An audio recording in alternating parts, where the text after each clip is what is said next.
Hello, and welcome to Robbinsdale Revisited.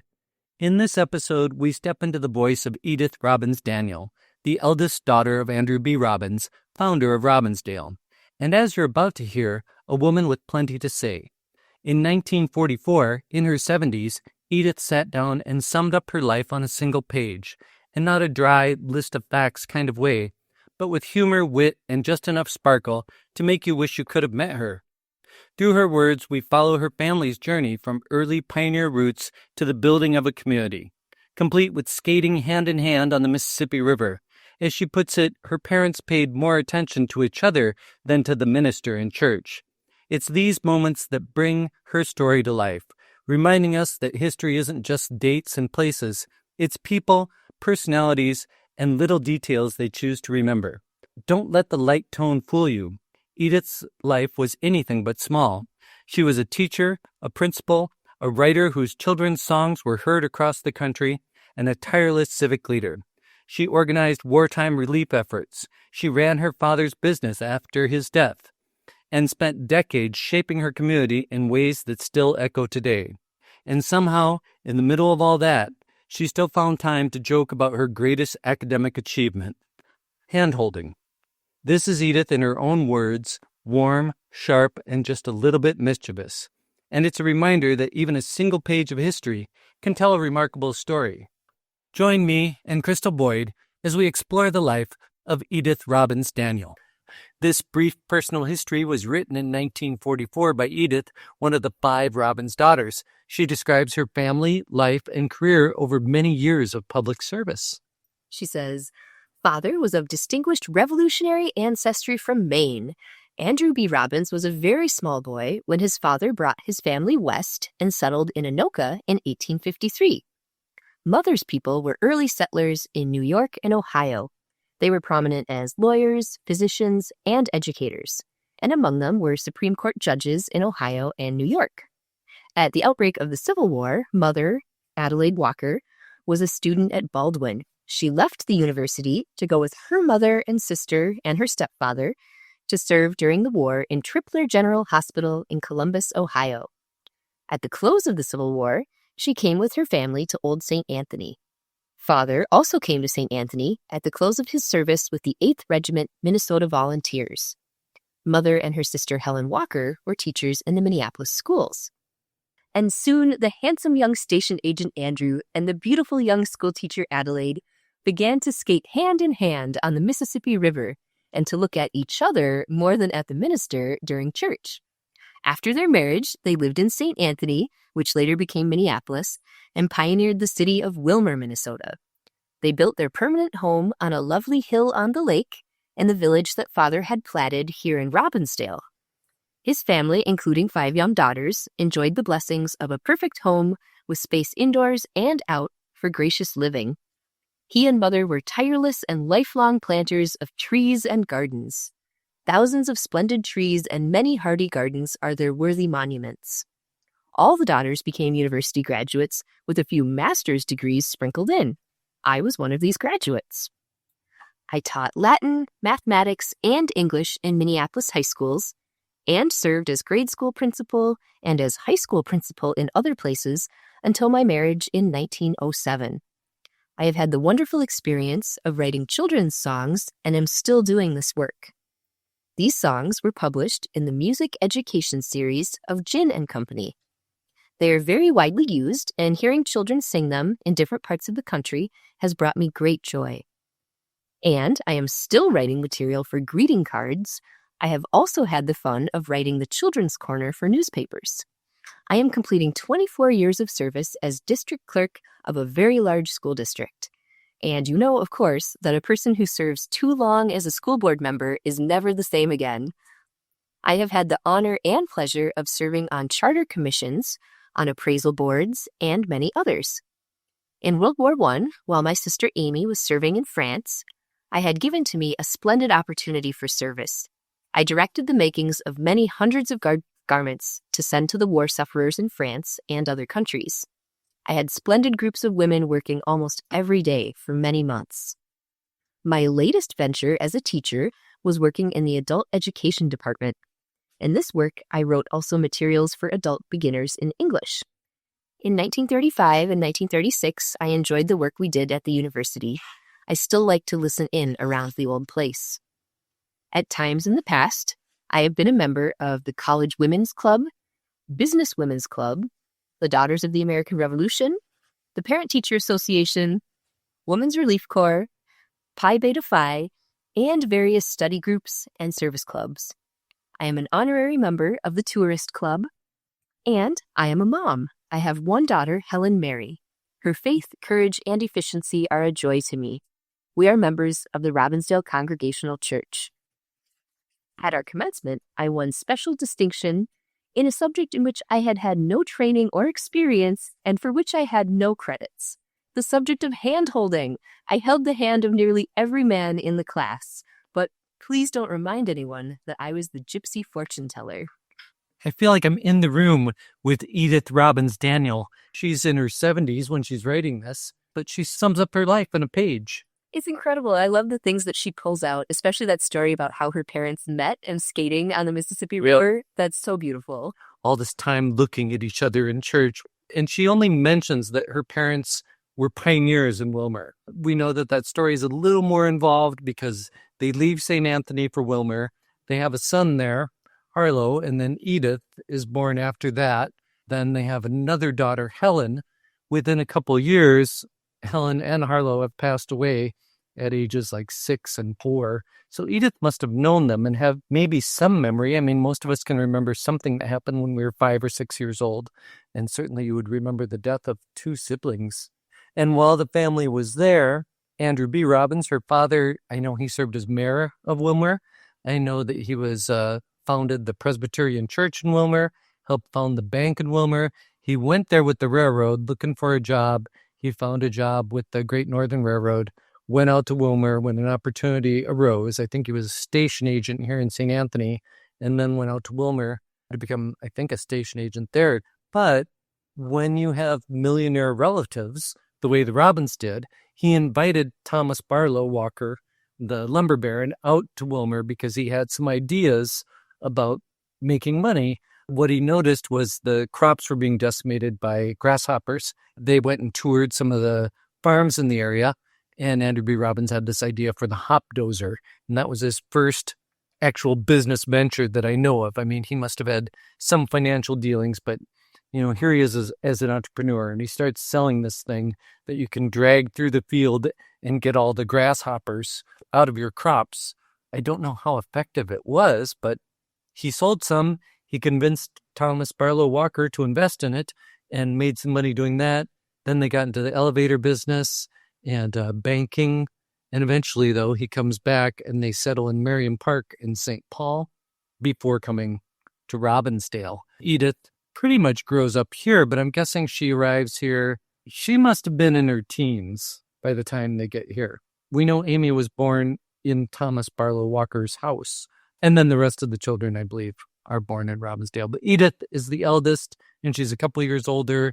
Definitely the one who was in charge when her father passes away in 1910. She's the one that's left to run the business.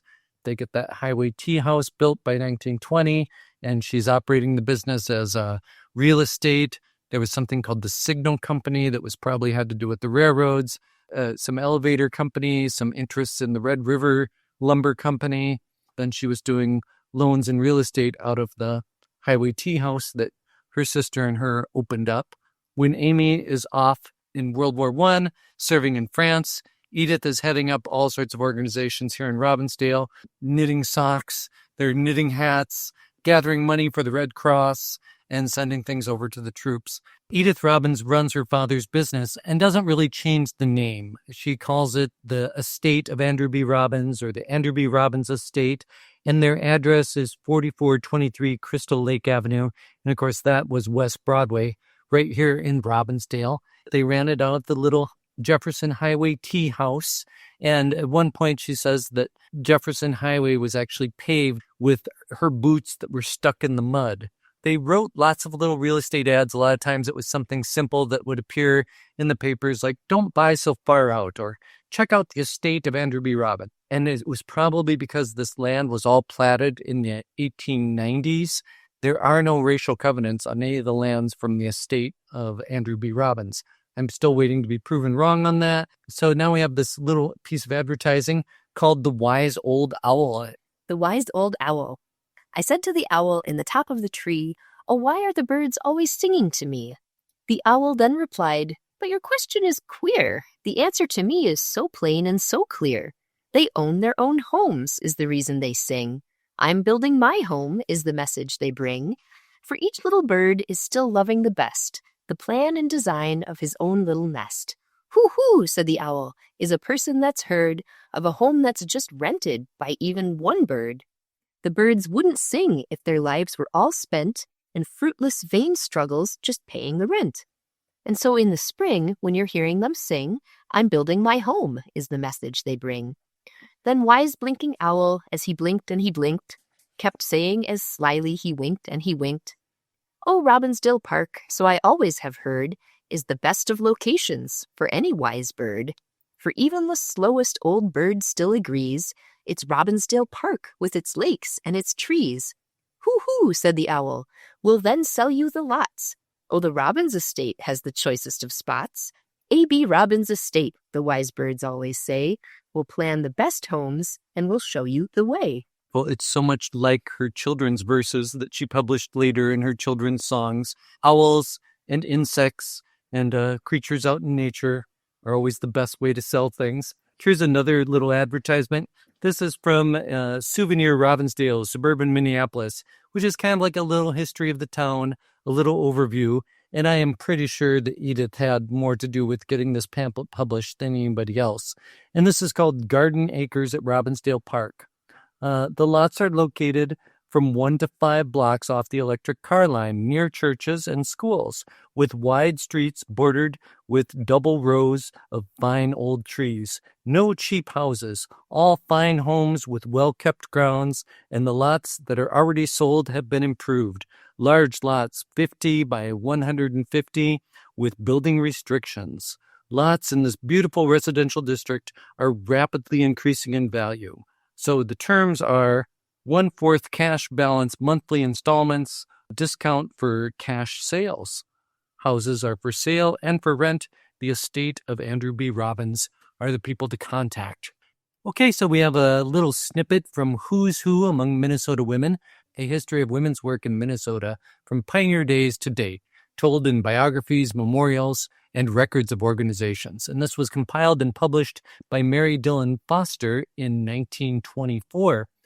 The first time I kind of shared this publicly, I think it may have been on the website, and I got these comments back about Edith Robbins Daniel's Robbinsdale of colonial ancestry. And there was somebody in the comments that said, colonial ancestry, she was a descendant of oppressors. Why would you put that in there? And I'm like, well, I didn't. Mary Dillon Foster did in 1924. I don't know that people have the same point of pride as they did at that time of their colonial ancestry, whether they're Mayflower descendants or Daughters of the American Revolution, all these organizations that are all built around this idea that if you were descended from the original colonists, you were somehow more special. Yeah, and for a long time, genealogy work like that did come with some sort of implied bias or judgment that, oh, because of my background, I'm better. And I think that's not true today. We recognize it more as a historic tool to learn about the past. But at the time this was written in 1924, saying of colonial ancestry made people feel a little fancy. But that word is actually pretty accurate, right? Talking about colonial settlers. When Edith is talking about her ancestry, she's thinking about New England. But the fact that her dad could even come here in 1853 is through a series of treaties, especially the Treaty of 1851 with the Dakota people. So her family could only come here because this land had been opened up through treaties that are often seen as coercive or not totally forthright with the people on both sides. So I think that word is apt, even though we're seeing it differently today than she probably intended it when she wrote it back in 1924. Yeah. And I can't tell how much the Robbins family actually wrapped their identity around being descended from Revolutionary War people or Mayflower people. they do apply for membership in these organizations like the Daughters of American Revolution. But I think that the biographers, and I think sometimes you paid somebody to write this little biography and appear in their little book of who's who. And I think the biographers were always asking, and that was like one thing that they wanted to emphasize. Where are you from? Where are your people from? And of course, we don't have aristocracy as such in America, but maybe it was almost like trying to build that mystique that you are descended from the original people that came here from England. Although I think some of these people were Irish. So we'll just go ahead and read this little piece. Edith Robbins Daniel, Robbinsdale, of colonial ancestry, daughter of Andrew B. Robbins and Adelaide Walker Robbins. As college student and teacher, she began writing poems. Boston critics pronounced her the foremost writer of children's verse today. She is a graduate of the University of Minnesota, a member of Pi Beta Phi. She's traveled extensively, home and abroad, was principal of Madelia High School, taught in East and Central high schools in Minneapolis, specialized in real estate in her father's office. With her sister Amy Robbins Ware, she conducts the Andrew B. Robbins Estate and Robbinsdale Insurance and Loan Agency. During the war, Miss Daniel cut and directed the making of thousands of garments in the workrooms at T.B. Walker offices and residence of Miss Charles S. Pillsbury. They shipped these things to France, Belgium, Italy by special government permit. Ms. Daniels, in 1924, was the school director and clerk of Independent District 24, that later became District 281, and she was reelected. She spent 1922 in Boston as writer and advisor, and she graded music education songbooks.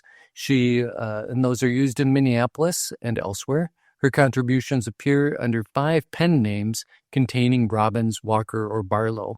Inspiration for this work she credits to her pupils, her nephew, Louis Robbins Gillette, and the collaboration of her 11-year-old daughter, Helen Mary Robbins. Ms. Daniel is a member of the DAR, Parent Teachers Club, League of Women's Voters, Business Women's Club, Tourist Club, and a member of the Thursday Musical. We have this little picture here of her and Robbins Gillette, and somewhere there's a picture of her and Helen Mary Robbins, and that was probably included in this little who's who.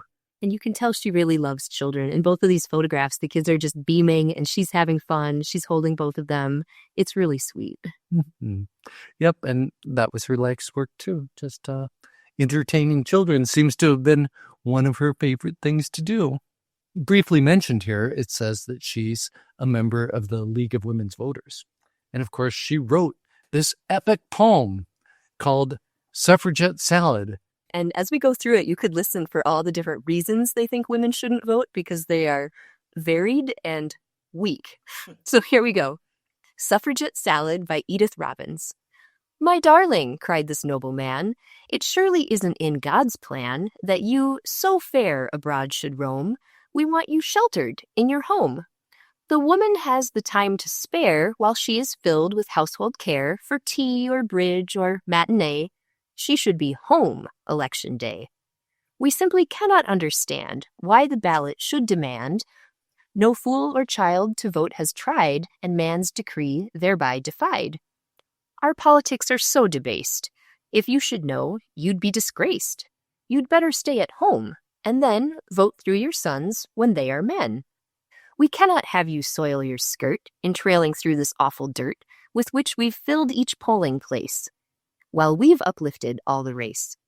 My dear, I simply would not dare to have you come and hear us swear, while man's great mind does calmly weigh each mighty question of the day. You could not properly defame each candidate's respected name. You're too excitable, my dear. You might get up and shout, I fear.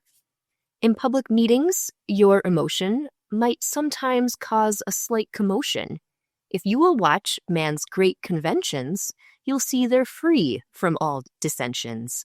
If voting you should undertake, or try some little law to make, you might disturb the dove of peace. Man's reign of harmony might cease. I don't see how you think you can improve the perfect work of man. Just see the earth at peace and rest. It shows that laws of man are best. If at the polls with men you mix, we fear you'll learn their low-down tricks. Your soul will be as black as ink, if like a man you try to think. The vote of man 'twould only double and cause an awful lot of trouble to count the votes by women cast if this fool suffrage bill were passed. Your vote would never count, you see, for you would only follow me, or else, alas, I'd follow you. I cannot see what good 'twould do. The time and money it would take to count the extra votes you'd make are needed now to turn the tricks with which we've filled our politics. If you should go and vote with men, you'd never love your home again. Your husband, poor dear suffering sinner, would go to bed without his dinner. If of this voting you should taste, you'd hang around the polls and waste the time you now rejoice to spend at home to sew and scrub and mend. Your 7 hungry children small at home alone would sob and squall. Oh, awful depths of degradation would follow your emancipation. More potent your influence strong, like leaven righting every wrong. The ship of state would soon be wrecked without your influence indirect. I dread to think the awful harm the vote would do your grace and charm. I shudder at the change I'm sure would come should you the vote secure. The perfect courtesy you meet from men at home or on the street, that reverence men to women pay if you should vote, would fade away. No longer would your slightest word be law unto each man that heard. No longer would man rush to do each thing a woman asked him to. 'Twould be too hard, the wise men say, to manage you election day. You might tell where the money went for candidates now wisely spent. Perhaps if you sit down and wait, the best of you will educate, but generations it will take before much progress we can make. Your brains will have to analyze and see if they are quite the size and shape and substance that we know our own most massive brains to grow. If only you will watchful wait till supermen can educate, preparedness will make you ready, like Bryan, Woodrow, Taft, or Teddy. This most unwomanly parade our wives and mothers does degrade. Your husband's filled with apprehension at your attracting man's attention. For woman it is not the thing to march upon the streets and sing. More modest that the woman waits for centuries while men debate. Don't on the streets with banners walk, and in the public car don't talk. Just watchful waiting by the year will do the most for you, my dear. Don't hurry us, we must go slow. 'Twill take 1,000 years or so. Meantime, your minds we will devote to this great question, woman's vote. If out of politics you keep, you'll be quite fit our homes to sweep, and pure enough man's bread to bake, if in men's work no part you take. For pure food laws, why should you try? Just keep your icebox clean and dry. If you're at home, you may be sure the food you buy is clean and pure. The mother's place is in the home, the father's duty is to roam. The faster he can set the pace, the more he elevates the race. But mother finds her greatest joy right there at home with father's boy. For mother surely is the one to bring up father's little son. I love to know you sit and wait while I am at the club till late. The holiest memory I have known is that you're sewing there, all alone. Then quietly crochet and tat, your mind is fitted just for that. Contentment thus at home you'll find, and greatly elevate mankind. It's so elaborate. She really thought out all the arguments about how it's going to debase women, how men won't know what to do. It's going to take too much time to count the women's votes. It's a great poem. I think she did an awesome job. 2 carbon copies. So she had intentions for this. And what does it say up at the top there? Something about room 116. So I'm wondering if this was written while she was teaching or when she was a student. We don't have a date on it. And I'm just going to try one more reading. This is from A History of Minneapolis, Gateway to the Northwest by S.J. Clark Publishing. And this one's from 1923, so just a year earlier from the other one. It's a little longer, but it gives us a little more to work with. The will of Andrew B. Robbins made his wife and his daughter Edith Robbins executors of his estate.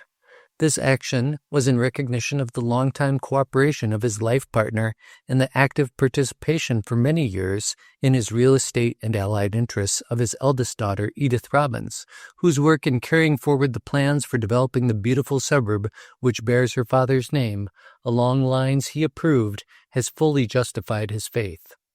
She is helping the children of her father's customers of the early 90s to build substantial homes in the shade of his trees, which she has cared for and guarded through all the intervening years.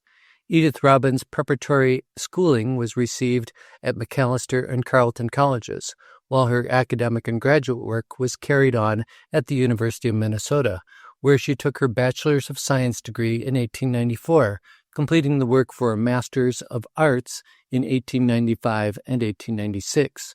She also became a pianist of marked ability under the tutelage of Karl von Lochmann, subsequently director of the Scherwenka Conservatory of Music in New York City. She has been an active worker in the Tourist Club of Minneapolis, of which she has been secretary and chairman of various committees and a prominent member of the Thursday Musical. After her graduation, she spent time traveling in the British Isles and on the continent with her mother. For several years, Edith Robbins taught in the various grades of the public schools of Robbinsdale. It was here those incomparable little verses for children, now recognized from coast to coast, began as nature studies and memory gems for her pupils. Verses for which the critics from Boston to California acclaim her the foremost writer of children's verses in America today.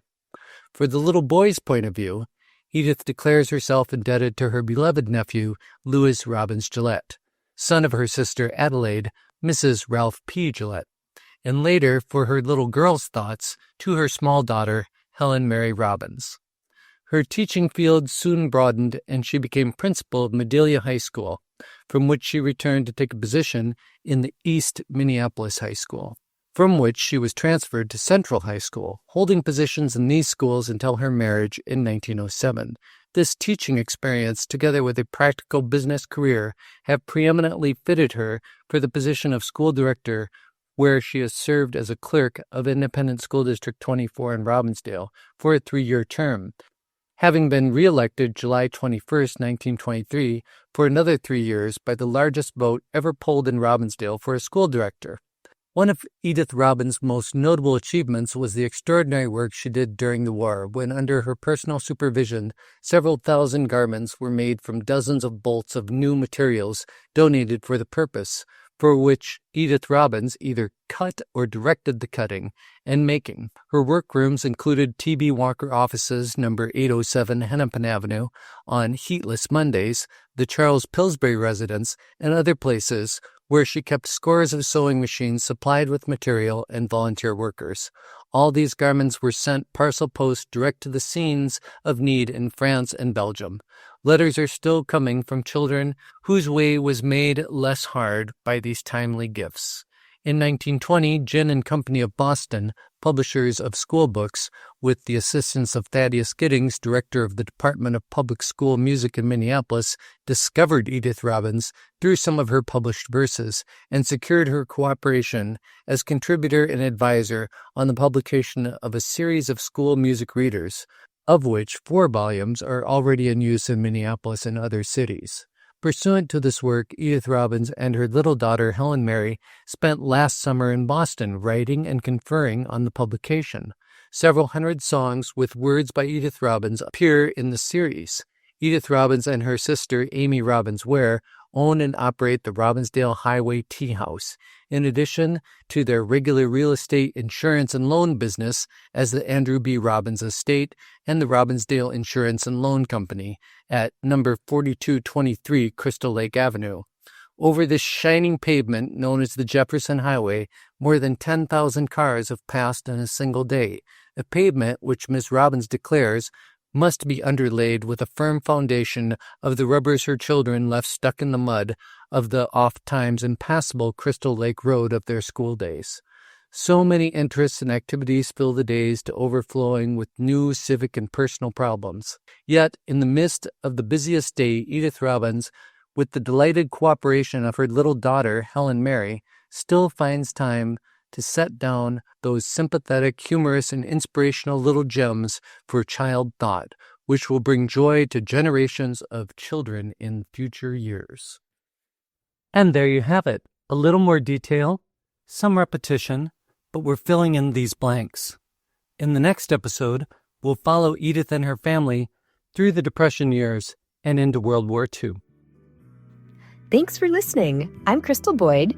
Robbinsdale Revisited is brought to you by the Robbinsdale Historical Society. Our little history museum is located at 4915 42nd Avenue North in the heart of Robbinsdale. We're open Fridays and Saturdays from 10 to 3. You can also visit us online at robbinsdale.org. You found this episode, so you know where to find the next one. Bicycle into the city every Saturday to see our friends. In the bus back home, sitting hand in hand when the evening ends. Oh, when the evening ends. Oh, when the evening ends in Robbinsdale.